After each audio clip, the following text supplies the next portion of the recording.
Hey, Matthew here, and I am really loving flying with this MOZA AB6 Force Feedback stick with helicopters in Microsoft Flight Simulator 2024. I've already made a full review and sort of setup guide for this combination. The link is up there for you now. In this video, I'm going to show you some MOZA config options that you might consider for your helicopters. I have uploaded all of these presets I'm about to show you to the announcements channel in my Discord community. The invite link for that community is in the video description right here. If you have any ideas for improvements, by the way, I'm very open to them. So let's talk about that either in the YouTube comments here or over on the Discord server. Also, if you want to help keep my helicopter tutorial content free for everyone and you're thinking about making a MOZA purchase, you'd really be helping out if you would use the affiliate code, my affiliate code, that is again in the video description. Just check that Let's Fly code is loaded. So let's get on with this thing and let's fly.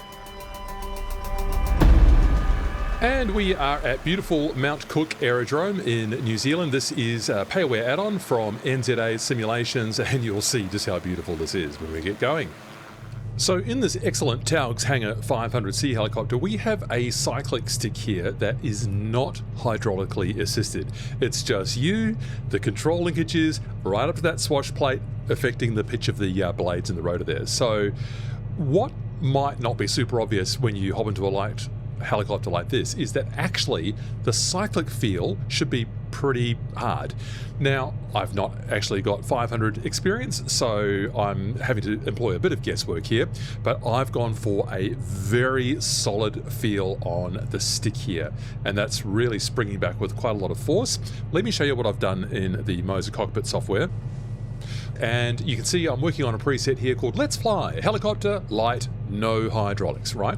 So what I have done in these basic settings is I've turned up everything pretty high. If you're still struggling to understand what each one of these does, there is that pop out there that tells you what each one does.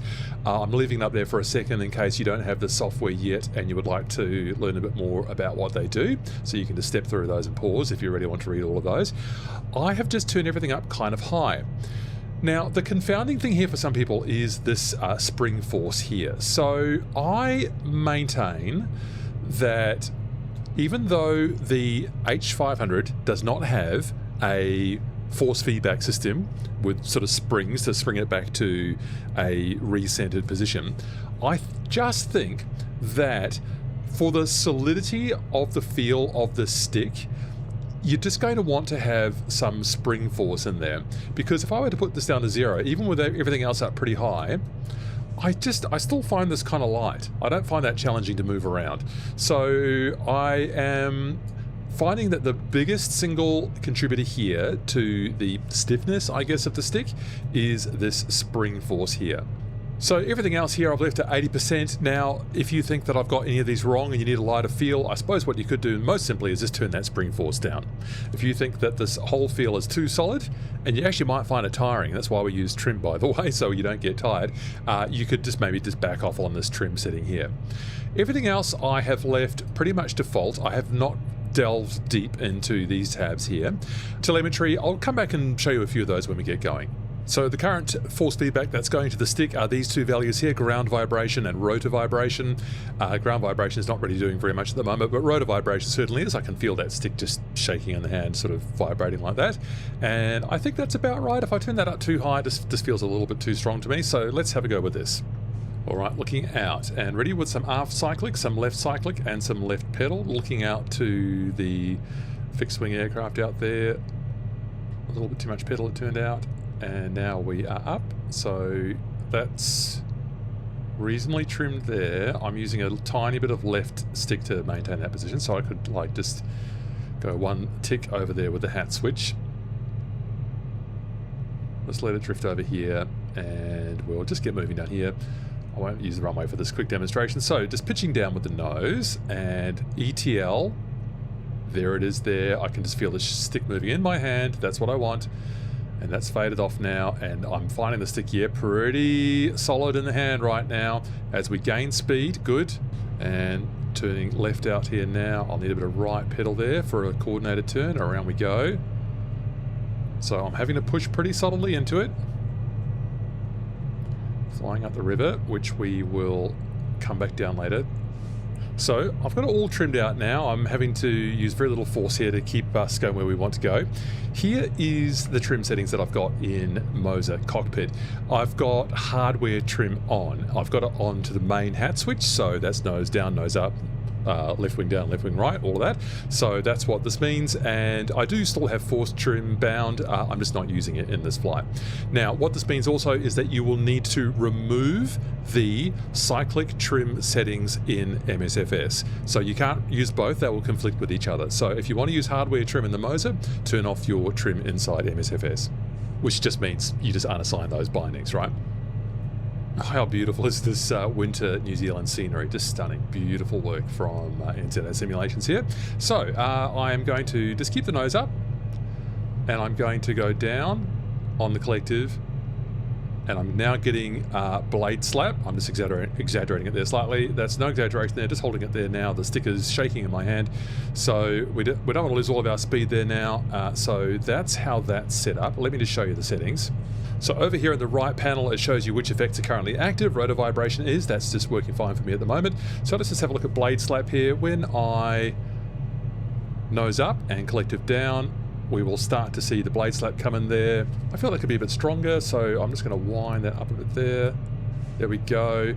We're getting stall buffet and vortex spring state happening there as well, so I probably overdid it there a bit. Maybe a little bit more blade slap strength would have been handy there, so I will just try this one more time. Nose up, collective down. There's our blade slap, and it's detected a vortex spring state at the same time. Maybe I've got that a little bit too sensitive. So here we are in a hover out of ground effect, and let's just deal with these vortex ring state settings. Actually, I think it's a little bit too sensitive. So what I'm going to do is I'm going to bring up that threshold there a bit and see what that does. Now we'll lower the collective again. That's a bit better. Right, only comes in there. Now it's shaking a bit. I would like MOZA, please, to make this effect a bit stronger. For instance, it doesn't feel as strong to me as the effective translation or lift at the moment, so I think that could be made a bit stronger. So there's 120 knots, and I'm definitely getting quite a lot of overspeed being fed back into the stick. Here are the settings. Overspeed vibration 60%. That might be a bit strong there. And I think it came on a bit too soon, so I'll just increase that vibration start speed up to 70. I don't think that was quite enough actually, so I'm going to go back to 65 and we'll see what that feels like. Yeah, I think that's pretty good there. It feels like it's coming on at about the right place, and it increases in magnitude, and I feel it moving nicely on my hand now. Excellent. So coming into the runway now, and I'm needing to use quite a bit of back pressure on the stick now, so I will just bring the nose up with the trim, and we'll just cancel that roll out there. So we'll just slap this down onto the ground, because what I want to do is to show you what we need to do with the ground effect. Alright, final approach, and I need more aft stick, so I'm just bringing that up with the nose up trim as we glide in here. Maybe that's a little bit too much now, because I'm now having to use forward stick. That might be better there. So what happens when we hit the ground? I'm going to just let it hit the ground. Yeah, I got a little knock there. I'll show you what it is. That's the ground vibration effect. You would maybe think that's not relevant on a helicopter without wheels, but what I've found is that in MOZA Cockpit, the only way to get like a knock when you hit the ground is to turn on the ground vibration effect and to increase that effect strength up there like that. So that is what I have set up for the 500, a light helicopter with no hydraulic assistance. Very heavy stick, hard work. You will, if you do an hour of flying in this, you will know about it. You will probably have a tired arm. And like I said, if that's too much for you, you can just turn down that spring force and then you'll be okay, I think. But I think that's probably pretty realistic. What I've understood about 500 pilots is that they're on the trim hat switch the entire time to make the flight as comfortable and physically less demanding as possible in the 500. So still lots of fun to fly with the AB6 here in MSFS 2024. Same location, new helicopter, very different challenge. This is the Cowan Simulations R22 with the DHM Pilot Experience Pack for enhanced realism and accuracy. Let's get on board. And the feedback I've had from Robinson pilots, I don't have any Robinson experience myself just yet, is that the T-bar controller here is extremely light. So light people say that it doesn't really feel connected to anything. Almost feels like it's not going to do anything, but believe me, it really does. So I have got a very light control indeed on here, and let me show you how I've done it. Here is what I have done. I have turned down the overall force feedback intensity down to only 50% so that I don't have to change all of those feedback that I made earlier on. You can see I've saved this as a new preset. I've called it Robinson's. I think this would probably be applicable to the R44 and 66 as well. See what you think. If you disagree, let me know in the comments. And so I have put in very light damper, inertia and friction, a little bit more inertia so that there's a tiny bit of weight there in the stick.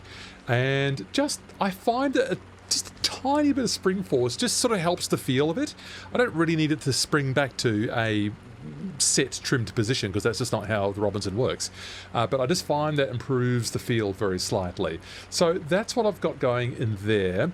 I'm going to just disclose one thing here. In my full review I didn't mention the cogging feel inside the AB6 Force Feedback stick, and that is a sensation of as you move the stick, you can just feel a little bit of cogging in there, particularly for me when the force feedback forces are much less strong, like what I've got in this Robinson here. So the cogging is more noticeable to me in the AB6 when we are using a very lightly controlled helicopter like the R22.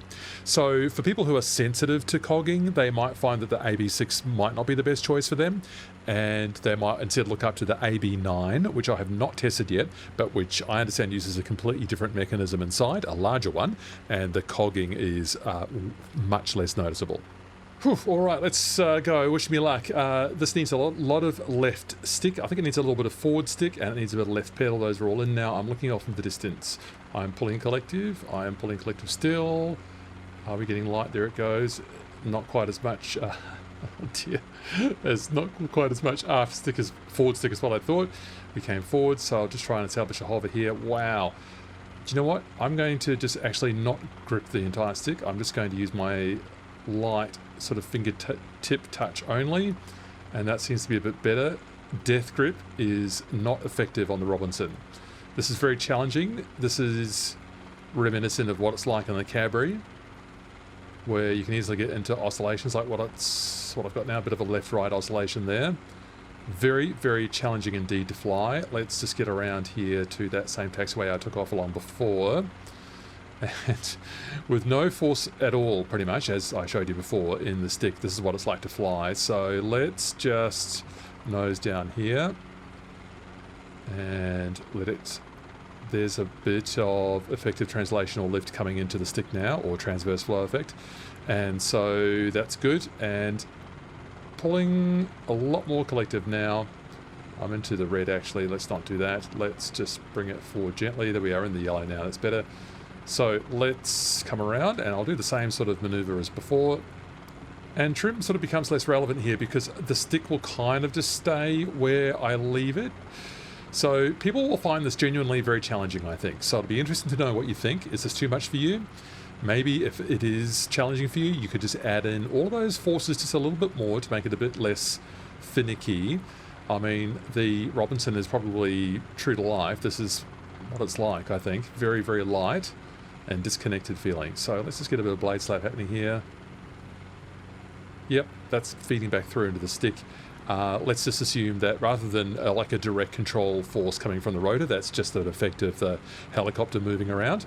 And let's come around again. Nose down. Bit of blade slap sound effect there coming from the Cowan helicopter. Now let's let it slide along the skids here a bit. Yep, there we go. I got a couple of knocks coming back into the stick there. I was pretty happy with that. So, very challenging indeed, but I think reasonably true to real life what I've got here in this preset. And helicopter number 3 is the Bell 206 with the DHM sound pack on board. So here's what we've got, a cyclic stick that may or may not have force trim on board. Not every Bell 206 was built or supplied with force trim. This one appears to be because it's got a switch right there. So here's how I've set up MOZA cockpit. And so I've gone back up to 100% with the overall force feedback intensity, so I'll be getting all of those effects at full gain. That's what I want on here because I've dialed in some more of these. I've taken friction up quite high. The friction on the Bell 206 is adjustable. I like it as on many helicopters actually, but it seems to me to be more realistic if I've got friction up to about this level, and everything else kind of low because it's still a very light stick. You should be able to control the helicopter with your fingertips. I've put in a small amount of spring, more than the Robinson, but I think this should be about right. Let's fly it. All right, looking off into the distance, I've got aft stick in. Looking off to the distance, I don't think very much pedal required. Adding collective now, what's going to happen? You can hear the DHM sound pack effects coming up, that ground effect sound effect. A bit more left pedal required. Tiny bit more aft stick required, and we're in a hover. Good, feels good. A bit of vibration coming back through. People talk about the distinctive two-bladed forward and back or left to right kind of vibration they get in the stick of the Bell 206. Not achievable, I don't think, with the MOZA cockpit software. It feels like it could be a four-bladed effect that's coming through the rotor vibration effect, but it doesn't bother me too much.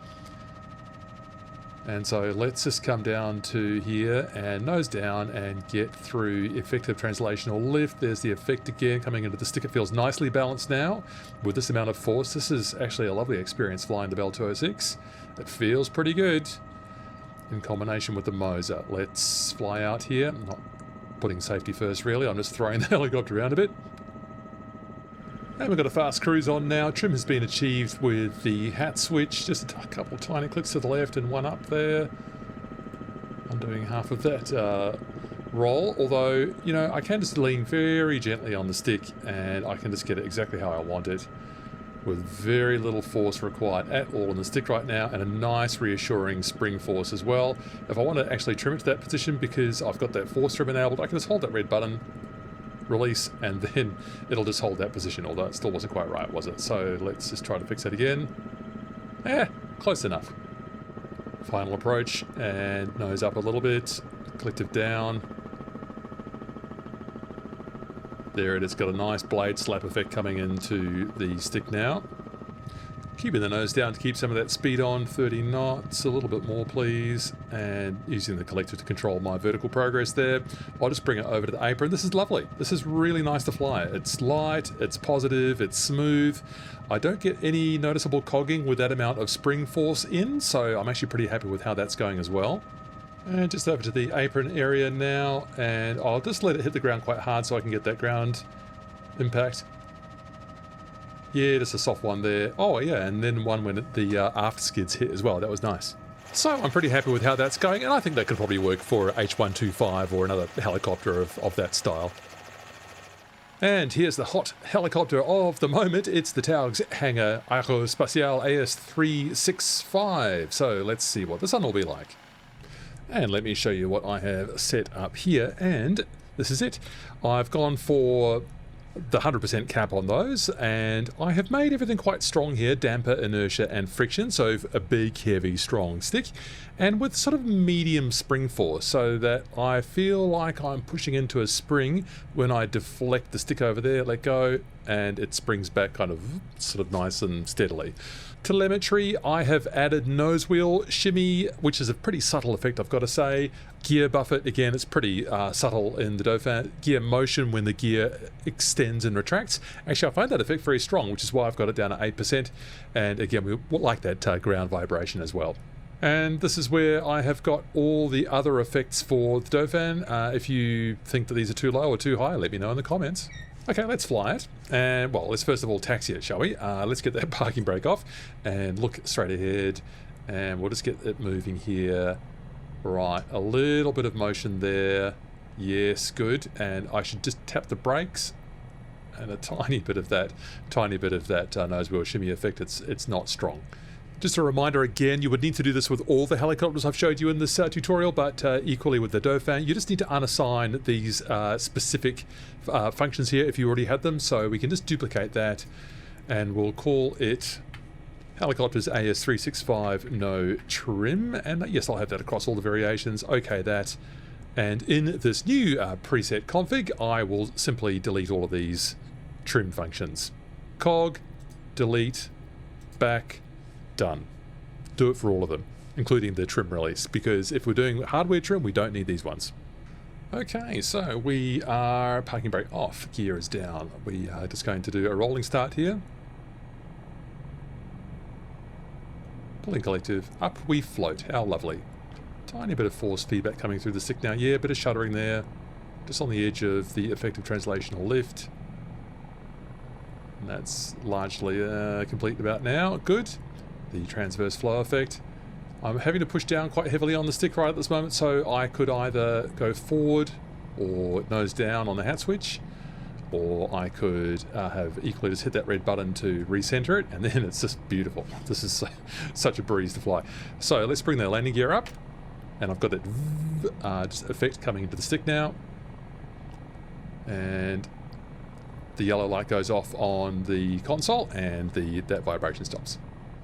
And I thought I'll just show you what I've got here in the T-pad for the Dauphin. Spring seated joystick off, fly-through mode is disabled. I don't need that because I'm using the hardware trim inside the MOZA. So that can stay off, and I'll just leave those enunciators on in case there's any kind of issues that I want to troubleshoot down there. Those are those two little lights there that tell me if anything's being triggered in the software trim inside the Dauphin. So when we do a turn here, we are leaning into the springs, pushing into the springs. I wonder if I've got that a little bit too tight actually. Maybe I could just reduce this a little bit. So I'll take that down to maybe 35. Yeah, that's good. I can certainly still feel that spring, but I'm pretty happy with how that feels. I'm leaning right into that spring now. If I found that troublesome, I could use the force trim release, and that would release that pressure that I'm feeling right now. But I think it's sort of assuring that I know where the center is. I can feel it at work there. The helicopter is working as intended. So let's get this last bit of trim done. I'm going to hold down the force trim release, the hardware force trim release, just get it evened out nicely there. We've got a climb rate of 0, a little bit more nose down, and that will help to achieve that. And release. I think that's got a tiny bit of left maybe. We are done, nicely trimmed. And just rolling flat again on final approach with the force trim release down. Nice bit of blade slap there, a little bit getting fed back through into the stick, I like that. Gear is down, parking brake is off, landing light is on. Force trim release is down. Banking just to get onto the runway center line. Blade slap again being fed back into the stick, I like that. Just keeping it above 40 knots as I get a bit closer to the taxiway. Force trim release is now engaged again. I've taken my thumb off that button. Leaning into the spring slightly. And now just those last few, whoops, bit fast. The last few feet touch down now, that's a bit better. Slow. Okay, I thought that was quite hard. But that felt generally pretty good. Happy with that. So there you go, virtual pilots. I hope you've got something out of that. I hope you can see a little bit more about the potential of the MOZA AB6 to help with your flying. Please remember, I do have those affiliate links with which, if you're thinking of making a MOZA purchase, you could use those to help support me and what the work I'm doing with our helicopter flight simulation community. I'll be very grateful for that. And some other ways to support the channel too, and what I'm doing with the Linktree links that you will find in the video description as well. So I hope I'll see you for another tutorial review helicopter adventure real soon. Take care. See ya. Bye now.